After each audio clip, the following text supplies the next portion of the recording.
పంచాయతీ ఎన్నికల్లో పోటీ రసవత్తంగా సాగడంతో పలుచోట అభ్యర్థులు ఓటర్లను డబ్బులతో కొనుగోలు చేసి పట్టుబడ్డారు.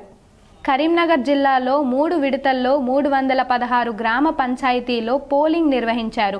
చివరి విడతగా 111 గ్రామాల్లో ఉదయం 7 గంటల నుంచి 1 గంట వరకు పోలింగ్ నిర్వహించి ఓట్లు లెక్కించారు. చివరి విడతల్లో పలువురు ప్రముఖులు ఓట్లు వేశారు. వీణవంక మండల కేంద్రంలోని ప్రభుత్వ ప్రాథమిక పాఠశాలల్లో హుజూరాబాద్ ఎమ్మెల్యే పాడి కౌశిక్ రెడ్డి కుటుంబ సభ్యులతో కలిసి ఓటు హక్కు వినియోగించుకున్నారు. హుజూరాబాద్ మండలం సింగాపూర్ ప్రాథమిక పాఠశాలల్లో మాజీ రాజ్యసభ సభ్యులు కెప్టెన్ లక్ష్మీకాంతరావు, మాజీ ఎమ్మెల్యే సతీష్ కుమార్ ఓటు హక్కు వినియోగించుకున్నారు. ఓవైపు పోలింగ్ జరుగుతున్న సమయంలో చివరి ప్రయత్నంగా అభ్యర్థులు డబ్బులు పంపిణీ చేస్తూ పోలీసులకు చిక్కారు.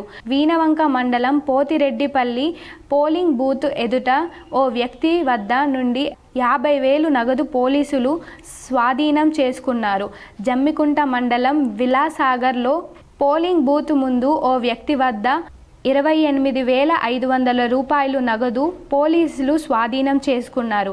ఎమ్మెల్యే పాడి కౌశిక్ రెడ్డి స్వగ్రామం వీణవంకలో పోలింగ్ సందర్భంగా టెన్షన్ వాతావరణం ఏర్పడింది. ఎమ్మెల్యే అనుచరుడిపై YouTube channel MD Uday Kumar Reddy అనుచరుడు పోటీ చేయడంతో పోటీ రసవత్తరంగా సాగడంతో పోలీసులు భారీగా మోహరించారు. సిపి గౌస్ ఆలం సైతం వీణవంకలో పర్యటించి పరిస్థితిని పర్యవేక్షించారు. ఎలాంటి అవాంఛనీయ సంఘటనలు జరగకుండా పోలింగ్ ప్రశాంతంగా జరిగేలా చర్యలు చేపట్టారు.